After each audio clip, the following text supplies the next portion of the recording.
નમસ્કાર મિત્રો, કેમ છો? આશા રાખું છું કે તમે બધા સહકુશળ હશો.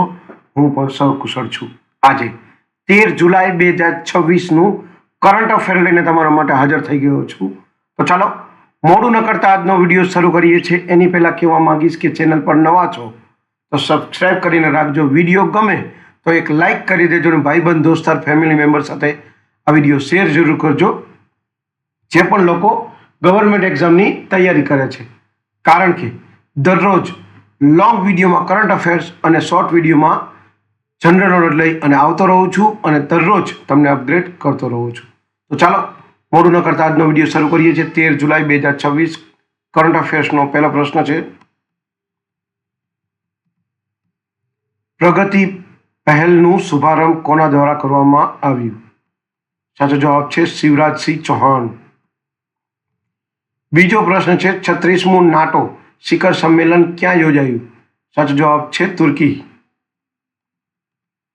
ત્રીજો પ્રશ્ન છે, વિમ્બલ્ડન ઓપન 2026 પુરુષ એકલ ગ્રાન્ડ સ્લેમ ખિતાબ કોને જીત્યું? સાચો જવાબ છે જેનિક સિનર. ચોથો પ્રશ્ન છે, એશિયન ટેનિસ ફેડરેશનના બ્રાન્ડ એમ્બેસેડર તરીકે કોની નિમણૂક કરવામાં આવી? સાચો જવાબ છે લિએન્ડર પેસ. પાંચમો પ્રશ્ન છે, હેપી સિટી ઇન્ડેક્સ 2026માં જયપુરનું વૈશ્વિક ક્રમાંક કેટલું રહ્યું? સાચો જવાબ છે 6મું સ્થાન રહ્યું. છઠ્ઠો પ્રશ્ન છે, આંતરરાષ્ટ્રીય રોક દિવસ એટલે કે ઇન્ટરનેશનલ રોક ડે ક્યારે ઉજવવામાં આવે છે? સાચો જવાબ છે 13 જુલાઈના દિવસે. સાતમો પ્રશ્ન છે, ટ્રી વાઇબ્સ નામનું ડિજિટલ લર્નિંગ પ્લેટફોર્મ કોના દ્વારા લોન્ચ કરવામાં આવ્યું? સાચો જવાબ છે જ્યુઅલ ઓરામ. આઠમો પ્રશ્ન છે, ગ્લોબલ લાઇવેબિલિટી ઇન્ડેક્સ 2026માં પ્રથમ સ્થાન કયા શહેરને મળ્યું? સાચો જવાબ છે કોપેનહેગન.